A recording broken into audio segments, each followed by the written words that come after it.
Ahora sí ya me escuchan, aunque me han respondido. Bienvenidos a la iglesia, a la comunidad. El Señor les bendiga grandemente y es un gusto saludarles y también una alegría verlos a cada uno de ustedes. Y para mí siempre es un privilegio poder estar aquí en este lugar para compartir el mensaje de la palabra de Dios con todos ustedes. Por favor, hermanos, si pueden abrir su Biblia, vamos a ir al Nuevo Testamento. Estamos en una serie de predicaciones en la carta de Santiago. Nuevo Testamento, en la carta de Santiago, capítulo 1, versos 9 al 11. Entonces, si ya lo tienen, vamos a dar lectura a estos versos. Santiago, capítulo 1, versos 9 al 11. Así dice la palabra de Dios.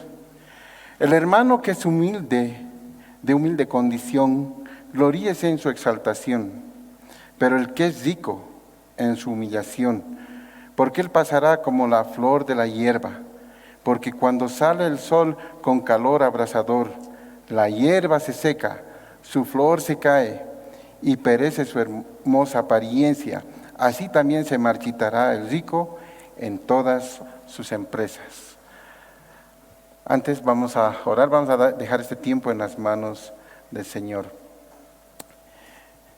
Padre, te damos gracias esta mañana porque tú permites que estemos aquí para escuchar tu palabra. Tu palabra es viva y eficaz, Señor. Tú solo tienes palabras de vida eterna. Y hoy, Señor, permites que podamos estar escuchando esto. Señor, ayúdanos a estar atentos, a entender lo que tienes para nosotros, Señor.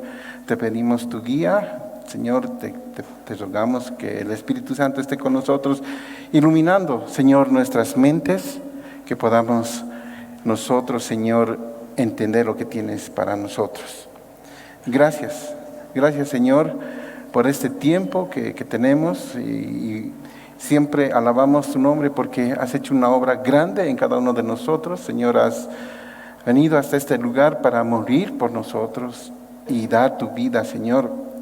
Gracias, Padre. En Cristo Jesús oramos. Amén. Hermanos, el título de la prédica de esta mañana es Dios, la perspectiva adecuada del cristiano. La epístola de Santiago es considerada una de las cartas más antiguas del Nuevo Testamento, ya que los estudiosos la han fechado aproximadamente en los años 47 al 49. Se la conoce como la Epístola Universal de Santiago. El objetivo, el propósito de esta carta fue corregir y prevenir ciertos e innegables problemas que se estaban dando dentro de lo que es la iglesia primitiva. Entonces, hermanos, esta carta fue escrita para dar instrucciones específicas acerca de la vida cristiana. Pero, ¿cuál fue la razón de las instrucciones? ¿Con qué problemas estaban luchando los hermanos? Al leer la carta podemos darnos cuenta que, por un lado, el enfoque de los hermanos era incorrecto en cuanto a una vida de fe. Ahora la pregunta es, ¿está mal enfocarse en una vida de fe? La verdad es que no está mal. Pero por lo que se puede ver en el texto bíblico, es aquellos que estaban dejando de lado los frutos de la fe. Es decir, estaban dejando de lado las obras de la fe. Saben, hermanos, muchos cristianos, tal vez la mayoría, entendían equivocadamente de la fe. Ellos pensaban estar completamente libres de toda la ley. Esto se podía estar dando tal vez por el contexto judío de los hermanos que estaban recibiendo la carta. Sin embargo, Santiago hace una advertencia para que los hermanos tengan mucho cuidado de no confundir la libertad que es en Cristo Jesús, porque tenemos una libertad, con regresar a vivir según los principios del mundo. Les pide que se cuiden de la hipocresía, porque la hipocresía, escuchen bien, hermanos, hipocresía es hablar, es profesar, conocer algo, pero con las acciones negarlo. En pocas palabras, un hipócrita es alguien que dice ser hijo de Dios, pero ama al mundo y las cosas que le ofrece el mundo. Por otro lado, junto con esta idea, presenta también el concepto de que el cristiano no puede dudar, no puede desconfiar del amor, la dependencia y la obediencia a Dios. También exige que no cedan a las tentaciones, que no culpen a Dios por lo que estaban atravesando, que dejen el orgullo haciéndose maestros. Les exhorta que no se aprovechen de los pobres, que dejen atrás todo lo que es falta de paciencia, que dejen atrás el no orar y que no olviden ayudar al hermano que está pasando por necesidad. Ahora, si hacemos un breve recuento de lo que ya nos ha enseñado Santiago en el capítulo 1 hasta el verso 8, en los anteriores domingos ya hemos encontrado varios consejos que da la palabra de Dios. Por lo menos hay 4 consejos, 4 principios concernientes a ejercer, a practicar la fe en tiempos de prueba. Vimos, por ejemplo, que Santiago, después del saludo, entra inmediatamente al tema de las pruebas que el cristiano tendrá que soportar. Les dice: hermanos míos, tened por sumo gozo cuando os halléis en diversas pruebas. Ahora, poniendo un poco de atención al texto, no dice que posiblemente tengan, no, dice cuando ustedes estén en diversas pruebas. Es una certeza, es seguro que las pruebas van a venir. Y cuando vengan, cuando estén en nuestras vidas, hay que considerarlas una ocasión de sumo gozo. ¿Se imaginan eso? Claro, un gozo completo, un gozo entero, sin mezcla, sin que haya cualquier tristeza inmiscuida en esto. Otro consejo, otro principio, está en el verso 3 y 4. Escribe: sabiendo que la prueba de vuestra fe produce paciencia, mas tengan la paciencia su obra completa para que seáis perfectos y cabales sin que falte cosa alguna. Santiago, hermanos, asegura a los hijos de Dios y les dice que tengan certeza de la prueba, porque esa prueba va a hacer que su fe produzca paciencia. Pero ¿cómo van a tener certeza? ¿Cómo pueden tener certeza? La certeza viene por la observación, hermanos. La certeza viene por la experiencia personal. Nosotros no podemos tener certeza si viene una prueba y no sabemos cómo pasarla. Y yo creo que todos aquí los que estamos reunidos, hemos pasado ya por una prueba. Así que cada vez vamos aprendiendo más. No, que está purificando el mineral y le quita todas las impurezas. Entonces las pruebas, hermanos, son un horno por medio del cual el cristiano pasa y así demuestra la realidad de su fe, muestra su paciencia y se afirma bajo las multiformes cargas de la vida.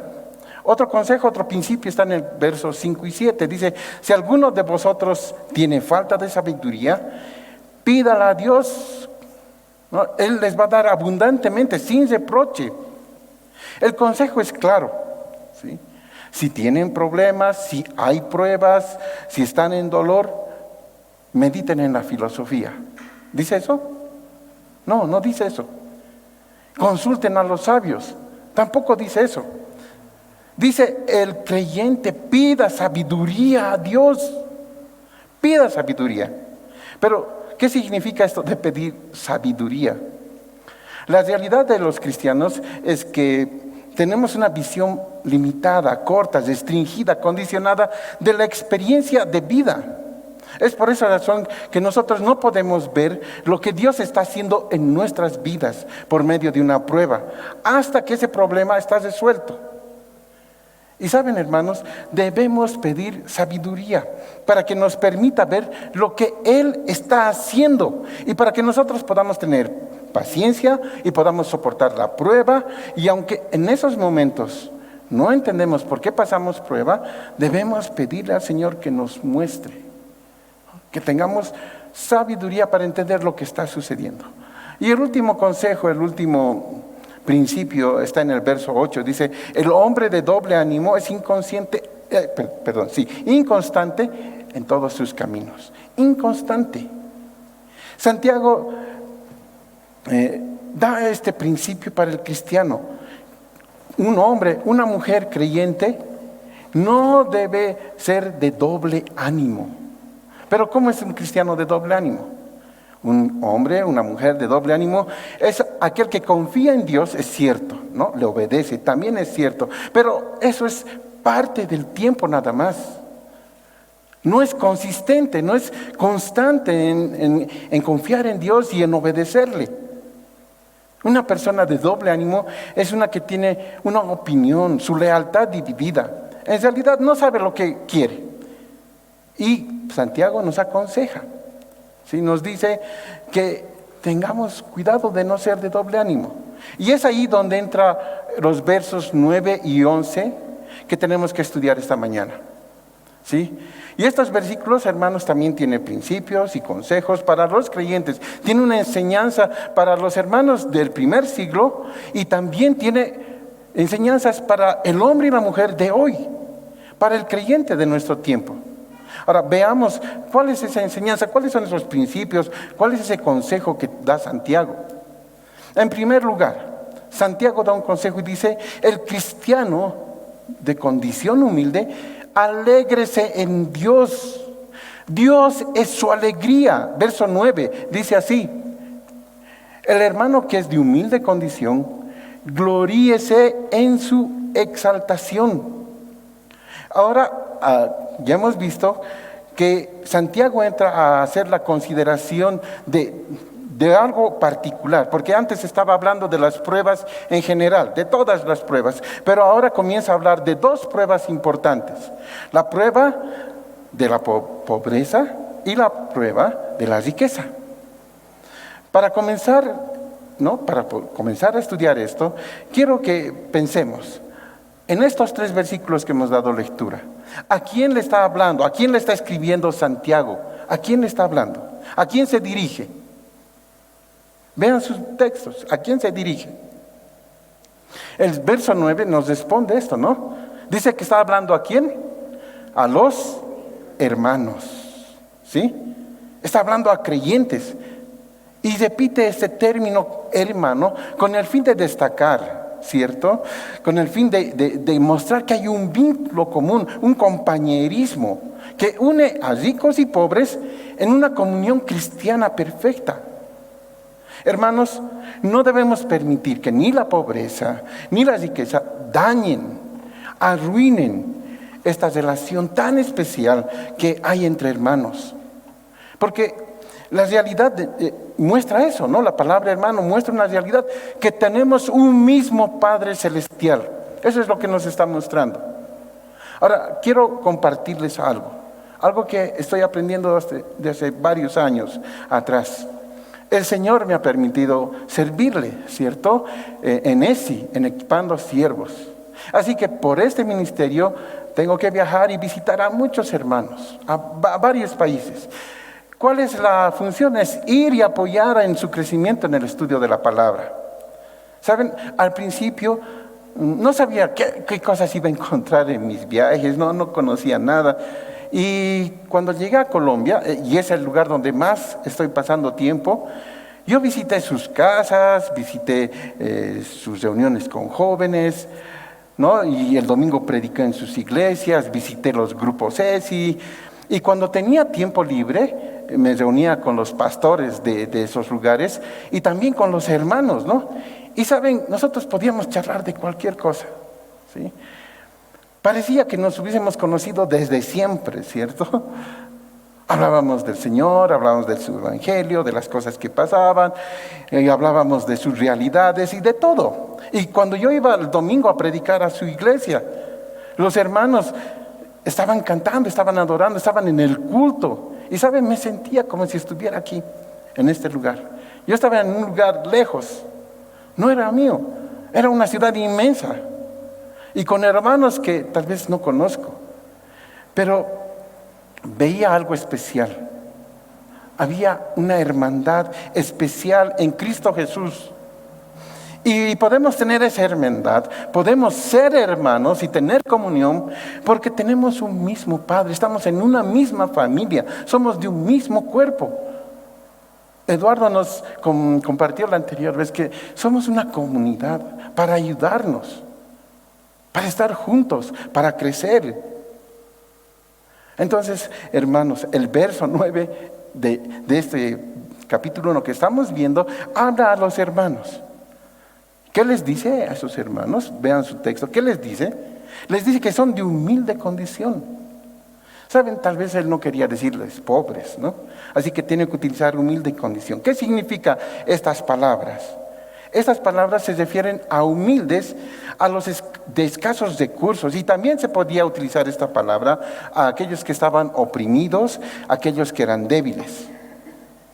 En el primer siglo, y ciertamente, hermanos, durante toda la iglesia, durante toda la historia de la iglesia, podemos encontrar hermanos humildes en las iglesias. Podemos encontrar. Ahora, por lo que Santiago dice, nosotros podemos deducir que muchos miembros de esa iglesia eran de humilde condición. Estaban sufriendo, estaban agobiados, estaban pasando por dificultades y posiblemente estaban siendo despreciados, oprimidos. Y Santiago, su pastor, ¿no?, les escribe para consolarles. Quería animarles. Pero en este contexto de desesperación, de agobio, muchos de ellos, de estos hermanos de condición humilde, estaban más bien preocupados en lo económico.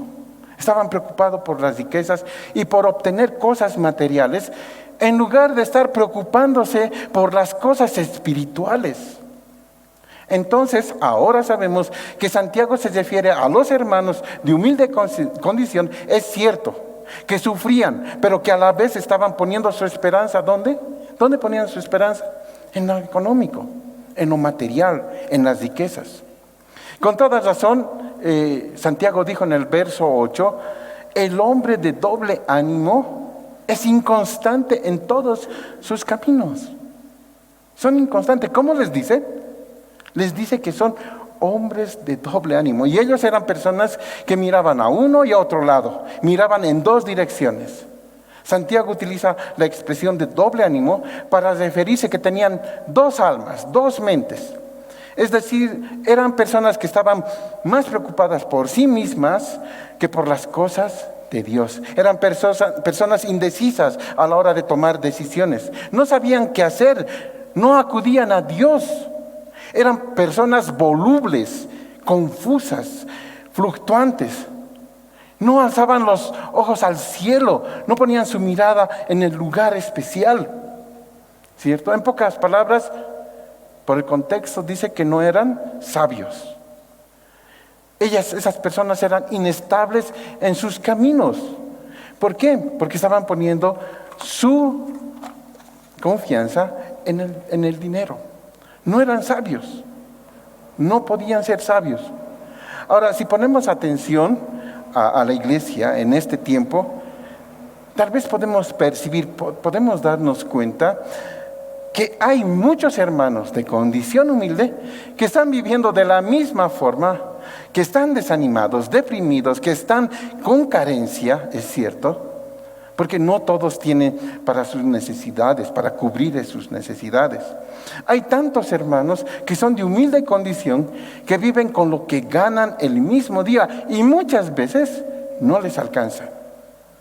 Pero Santiago, el autor de la carta, nos amonesta, nos desafía a que nosotros no seamos de doble ánimo, que no seamos inconstantes, fluctuantes en nuestros caminos.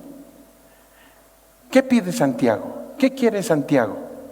Quiere que levantemos nuestros ojos, que alcemos nuestra mirada y que pongamos nuestra confianza en el Dios Todopoderoso, en el Dios que suple todas las necesidades, en el Dios que sabe primero que nosotros lo que necesitamos. Ahí debemos poner nuestros ojos. Todos los hijos de Dios, incluso los cristianos de humilde condición, son amados por Dios, son escuchados, ¿cierto? están siendo escuchados y hay un propósito para sus vidas.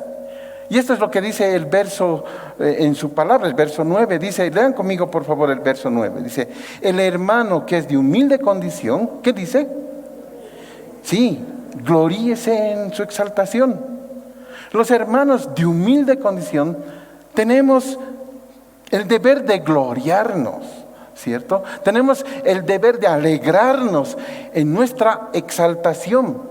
Pero ¿qué significa gloriarnos en nuestra exaltación? La exaltación habla de estar en la cima, por si acaso, hermanos. Habla de haber llegado a la cumbre.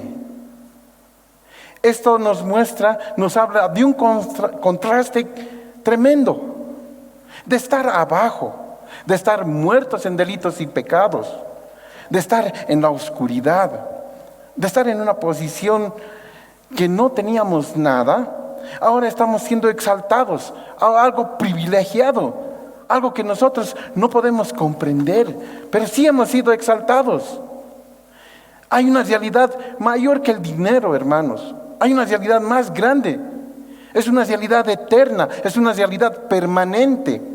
Porque nosotros hemos resucitado con el Señor Jesucristo. Nuestros deseos, nuestra mente, nuestra mirada debe centrarse en buscar las cosas de arriba. Porque ahí está nuestro Salvador. Está sentado a la diestra del Padre. Y cuando Él se manifieste, entonces nosotros vamos a ser manifestados con Él en gloria. Vamos a ser exaltados. Hermanos, cuando los hijos de Dios nos centramos en Él, nos centramos en Dios, cuando decidimos contemplar su grandeza y dejamos atrás toda clase de estorbos y cosas que están llamando la atención, tenemos más posibilidades de conocer a nuestro Señor, de contemplar su rostro y de gloriarnos, de alegrarnos, de jactarnos en el gran pastor que tenemos en nuestras vidas. ¿Saben? Si Él es el pastor, nada nos faltará. Si el Señor, hermano, te ha sacado de la oscuridad, te ha puesto en la luz admirable, Él no se va a olvidar de ti. Él te va a cuidar, va a cuidar. Escuchan bien, hermanos. Debemos aprender esto. Debemos estar contentos con lo que Él ya nos ha dado. Él es nuestro Padre y se ocupa de nosotros. Debemos estar contentos con esto. Ahora, ese Padre muchas veces nos puede llevar a lugares de prueba. Vamos a estar en la prueba. Vamos a estar en un lugar donde vamos a estar luchando con necesidad, con enfermedad. Y es en esos momentos de dolor, es en esos momentos de desesperación que tenemos que depender solamente de nuestro Padre. Y reconocer que por nosotros mismos nada podemos hacer. Sin embargo, hermano, hermana, hay una verdad que no debemos ignorar, ¿sí? Una verdad importante cuando estás en la prueba. Quiero que recuerdes esto, hermano. Nunca eres más exaltado. Nunca eres más exaltado. Y nunca estarás en un lugar más alto que cuando estás en la prueba. ¿Me creen? Nunca vas a ser más exaltado. Nunca vas a estar en un lugar más adecuado, más alto que cuando estás en la prueba. ¿Y saben por qué? Porque justamente ahí, en medio de la prueba, el Señor está contigo. En medio de la prueba, el Señor está conmigo, a mi lado, a tu lado. Nunca más vas a estar solo. Aún estés en la prueba. Tenemos la certeza de que Él nos ama, de que Él es fiel. Cuando nosotros estamos en la prueba, Él está con nosotros. Por eso el texto nos dice, gloríense en su exaltación. Y la idea de gloriarse es de regocijarse, estar feliz. Regocíjense. Es un privilegio que el Señor esté con nosotros en medio de nuestras pruebas. Es un gran privilegio. Él está con nosotros en medio de las pruebas. Es algo que no debemos olvidar. Y saben, es verdad que todos pasamos por momentos difíciles, es cierto. Y ante esas situaciones difíciles, ¿no?, que siempre estamos luchando, casi siempre no sabemos qué hacer. ¿No les ha pasado eso? No entendemos, no sabemos qué hacer. Y lo primero que viene a nuestra mente es pensar que Dios nos abandonó. Pero eso no es cierto. No es cierto. Cuando estamos pasando por una situación de prueba, cuando estamos en medio de esto, parece que no hay salida. No hay salida. Pero recordemos lo que hemos estudiado esta mañana, lo que hemos visto, ese consejo, esos principios que da Santiago. Recordemos, hermanos. Él está con nosotros. Dios está con nosotros. Hermano, ¿has pasado por alguna situación difícil? ¿Lo has hecho? Y me imagino que la respuesta es sí. Todos hemos pasado. Todos tenemos tiempos difíciles. Todos tenemos tiempos de prueba. Y saben, cuando miramos atrás, vemos que salimos siempre victoriosos. Entonces, hermanos, en las pruebas que vengan, ¿qué nos hace pensar que no va a haber salida? ¿Qué nos hace pensar que Dios se ha descuidado de nosotros? Si hasta ahora Él ha estado con nosotros en medio de lo que estamos pasando. Él nos ayuda, Él nos sustenta en el pasado, en el presente, y siempre nos va a estar sustentando. Él es nuestro Padre. Él ha dado todo por nosotros. La vida de su Hijo. ¿Qué más podía dar? Así que Él va a darnos. Debemos tener certeza que las aflicciones del tiempo presente no son comparados para nada con la gloria venidera que en nosotros va a manifestarse. Sí, se va a manifestar en nosotros. Hermano, ten fe. Alégrate en el Señor. Alégrate en lo que pasas. No en lo económico, no en la riqueza. Alégrate porque el Señor Jesucristo es la herencia de nuestras vidas. En Él tenemos todo. Y cuando entendemos esto, podemos decir con toda confianza, Dios, soy pobre, no tengo nada. Pero si te tengo a ti, lo tengo todo. Porque eres todo lo que necesito. Así que para pasar por las dificultades, para pasar por las pruebas, nosotros debemos quitar nuestra confianza en lo que podemos conseguir. Nuestra confianza y nuestra seguridad debe estar en nuestro Dios. Y saben, lo importante es reconocer que nosotros no podemos hacer nada. Y es ahí donde quiere llevarnos siempre Dios. A que nosotros pensemos que por nosotros no podemos hacer nada. ¿Sí? Nos quiere llevar a ese lugar para que nosotros dependamos completamente de Él. Nos quiere llevar a ese lugar para que Él pueda actuar en nuestra humillación y exaltarnos. ¿Qué vas a hacer, hermano, con esta información? ¿Vas a confiar en Dios? ¿Vas a confiar en Dios? Puedes decirle, Señor, no puedo ver nada bueno en esta situación, pero estoy confiando en ti. Y sabes, te doy gracias de antemano. Porque lo que estoy pasando va a producir bien para mi vida. Esta prueba va a producir cosas buenas en mi vida. No porque soy fuerte, no porque puedo hacerlo, sino porque tú, Señor, estás conmigo. Podemos decirle eso al Señor. Podemos decirle. Pero debemos continuar. Hay una segunda enseñanza. Hay un segundo consejo, un segundo principio que Santiago nos da. Y ese principio es: el cristiano rico, alégrese en Dios y no confía en el dinero. ¿Ya? Dice así el verso 10 y 11. Pero el que es rico en su humillación, porque él pasará como la flor de la hierba, porque cuando sale el sol con calor abrasador, la hierba se seca, su flor se cae y perece su hermosa apariencia. Así también se matará el rico en todas sus empresas. Hasta ahora hemos visto un extremo, ¿cierto? Vimos a los hermanos de humilde condición. En estos versos que dimos lectura, podemos ver que Santiago está corrigiendo, ¿no? Está tratando de cambiar, de renovar conceptos, de renovar esa creencia que generalmente se tiene acerca de la riqueza y también de la pobreza. Él quiere renovar el pensamiento de los hermanos y también quiere renovar nuestro pensamiento, la manera en la que pensamos, en la manera que creemos de la riqueza y la pobreza. Y lo quiere hacer clara y directamente, ¿cierto? Por si acaso, Él no está enseñando, Él no está diciendo que ser pobre está bien, no está diciendo eso. No está diciendo que ser rico está mal, no dice eso tampoco. No está enseñando eso, hermanos.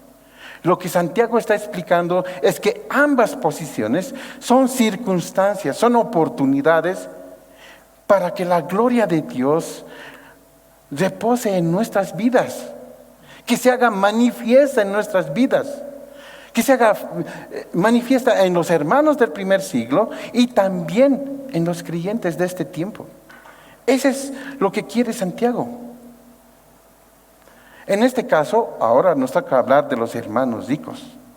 Y él dice que el rico gloríese en su humillación. En su humillación se refiere a que un creyente millonario, rico, llegue a ser humilde por medio de las pruebas. Sin embargo, hermanos, debemos tener cuidado de pensar que son las pruebas las que cambian al hombre, al ser humano. Las pruebas no te cambian, hermano, no es así. Dios utiliza esas pruebas como medio para pulir, esas pruebas son un medio para formar el pensamiento del Hijo de Dios. Lo que hacen las pruebas es que ayudan al cristiano a alegrarse, ayudan al cristiano a regocijarse y que se den cuenta que la felicidad y el contentamiento genuinos están en Dios únicamente. Eso está haciendo Santiago. Pero reflexionemos un poco más. ¿Cuál es el peligro de ser rico? ¿Hay algún peligro? La pregunta. ¿Hay algún peligro? Creo que no. Pero sí hay un riesgo, hermanos. ¿Cierto? Hay un riesgo. Que una persona que posee riqueza tienda a desarrollar un sentido falso de seguridad en su vida. Ese es el riesgo. Los que tienen económicamente generalmente se sienten seguros, fuertes, creen que poseyéndolo todo, poseyendo los recursos necesarios, tienen todo para enfrentarse a toda clase de peligros, a toda clase de riesgos, pruebas y salir vencedores de cualquier situación adversa. Y el consejo, la enseñanza de Santiago es: hermano, hermana, no pongas tu confianza en los bienes que tienes, en los bienes que posees. No pongas tu confianza en tu cuenta bancaria. No pongas tu confianza en el buen sueldo que tienes. No pongas tu confianza en las propiedades terrenales que tienes a tu nombre. La vida cristiana no se trata de esto. No se trata de cuánto tienes. La vida cristiana no se trata de cuánto ganas. Más bien, la vida cristiana se trata de quién dependes. La vida cristiana se trata de quién gobierna tu vida, de quién guía tu vida, independientemente de lo que tengas. ¿Sabes, hermano? Dios está contigo. Si tienes, Él está contigo. Dios te ama. Si no tienes, Él está contigo, también te ama. Tal vez estás afligido, tal vez te sientes solo, tal vez tienes algún problema. Y hasta a veces podemos llegar a estar frustrados porque el problema está totalmente fuera de las manos. Cuando es así, qué bueno, qué bueno. Porque esta es la oportunidad, es el tiempo de entregar ese problema a Dios. Hermano, deja de querer tener el control de tu vida. Deja que Dios sea el que se ocupe completamente de ese problema por el cual estás atravesando. Deja que sea Él el que guíe tu manera en la que vives. Santiago añade, dice, porque Él pasará como la flor de la hierba. Y con estas palabras, lo que está diciendo Santiago es que los hermanos entiendan que las pruebas muestran, denuncian tu fragilidad. ¿Sí?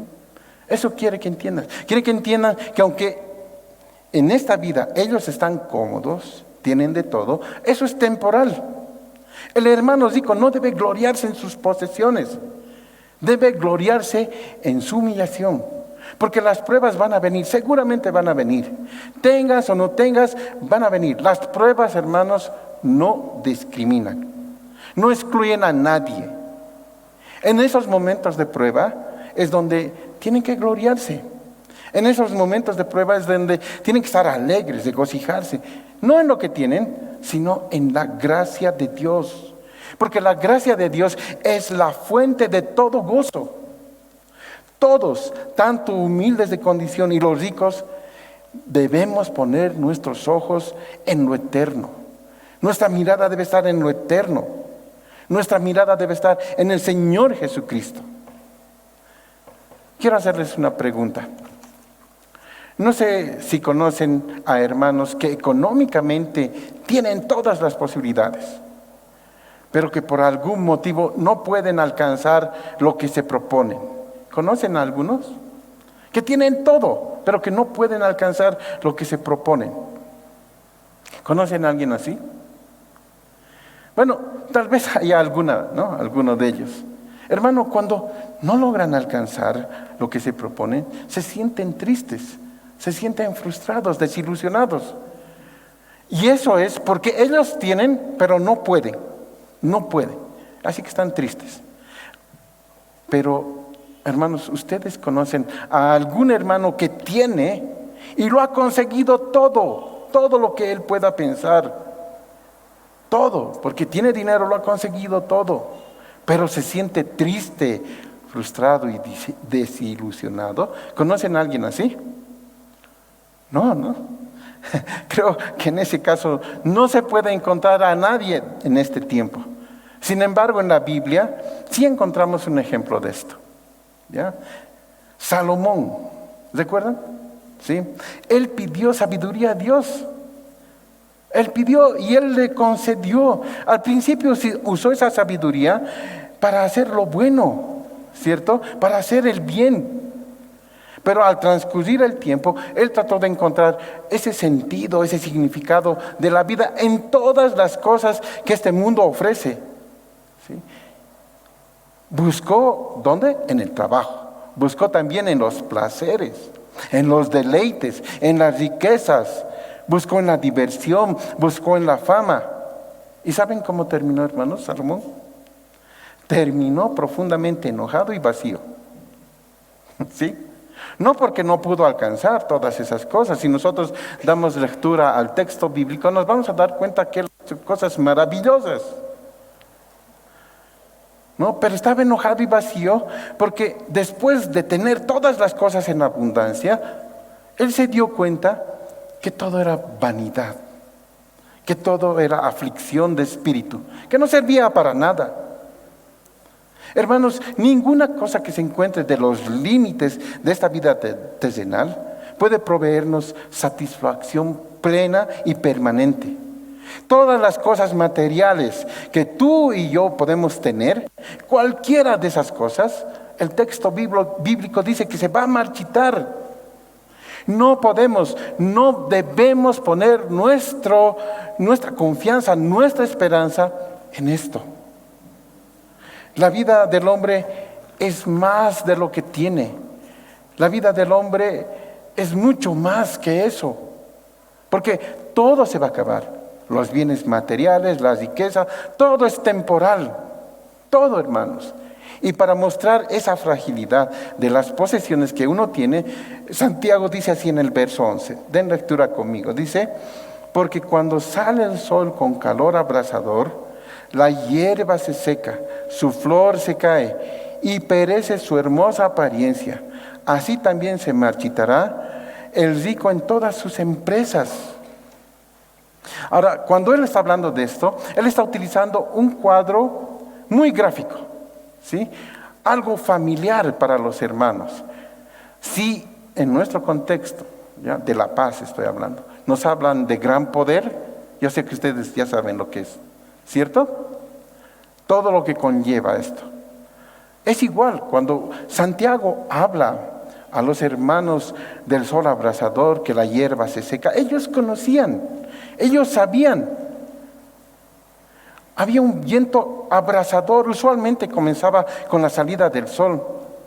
El calor que llevaba era tan intenso que la verde vegetación, la hierba se secaba, su flor se caía y finalmente moría. Por el ardor del sol se marchitaba en un solo día, como si no hubiese existido. Todo se va a marchitar.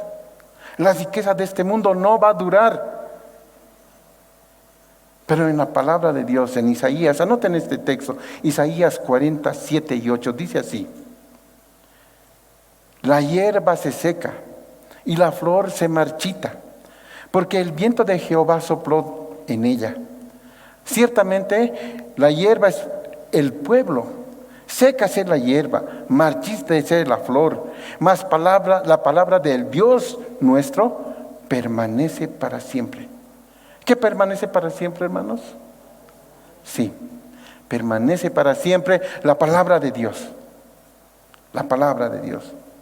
Hermano, las pruebas hacen que todos los creyentes, que cada uno de nosotros, dependamos por igual de Dios. ¿Saben? Nos pone a un mismo nivel para que todos, en nuestra experiencia, dejemos de preocuparnos tanto por las cosas terrenales. Tanto los de humilde condición y también los ricos. Dejen de preocuparse por las cosas terrenales. La enseñanza, el consejo es sencillo para los cristianos en humilde condición, para los ricos. Y él dice: alégrense, regocíjense, pueden dar gloria a Dios en medio de las pruebas.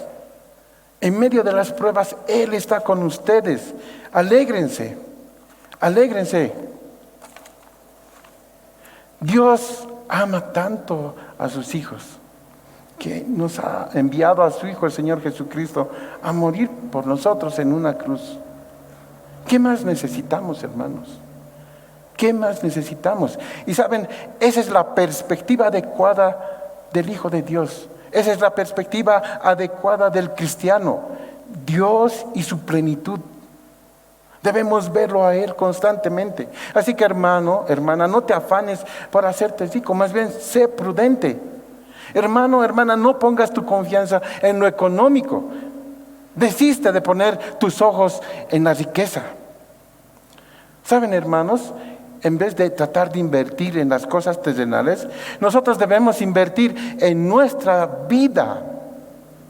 Debemos invertir en ella. Pero ¿cómo podemos invertir en nosotros? ¿Cómo vamos a utilizar nuestros recursos? ¿Cómo podemos utilizar nuestro tiempo? ¿Dónde vamos a invertir?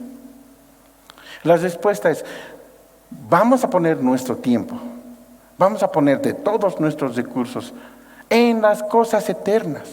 Por ejemplo, podemos poner mucho tiempo de nosotros, nuestros recursos, en la vida espiritual de nuestros hijos, ¿cierto? De conocerles, de ayudarles, de aconsejarles. Podemos poner y invertir en nuestra esposa, porque es lo mejor que el Señor nos ha regalado, ¿cierto? En nuestra propia vida podemos invertir conociéndole, aprendiendo más de Él. Es que, hermanos, debemos conocer a nuestro Padre celestial, debemos conocer al Señor, debemos conocer a nuestro Salvador. De eso sí tenemos la responsabilidad, de cómo usamos nuestro tiempo, nuestra economía. Y saben, todo eso nos va a ayudar a depender de Dios. Vamos a buscarle a Él. Vamos a ver que Él es nuestra fuerza, nuestro ánimo para todos los días, para nuestro diario vivir. Así que no debemos centrarnos en las circunstancias, no debemos centrarnos en las posesiones, no debemos centrarnos en las cosas del mundo, porque las cosas que te ofrece el mundo no sirven para nada. La Biblia lo pone claro. Todo el tiempo nosotros debemos tener una perspectiva adecuada, todo el tiempo. Porque saben, hermanos, estamos escuchando muchas cosas que vienen a nuestras vidas. Sí, y esas cosas nos proponen entran a nuestros pensamientos, nos enredan, ¿sí? Quieren hacernos ver que el dinero es mejor que estar en la iglesia. Pero no es así, hermanos.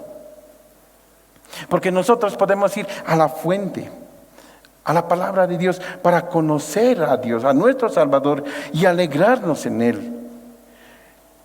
Él es nuestra felicidad, Él es nuestro regocijo.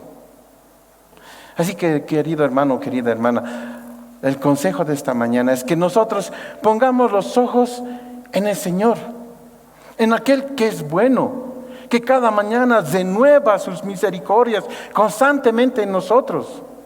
Tú y yo debemos dar gracias a Dios por lo que Él diariamente está haciendo en nosotros, por las fuerzas que nos da, por el oxígeno que podemos respirar, por la manera en que Dios suple para nuestras necesidades.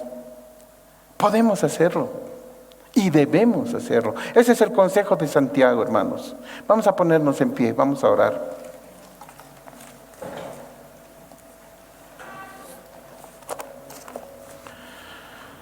Señor, te damos gracias, Padre, por esa tu palabra. Señor, gracias porque son palabras de vida eterna.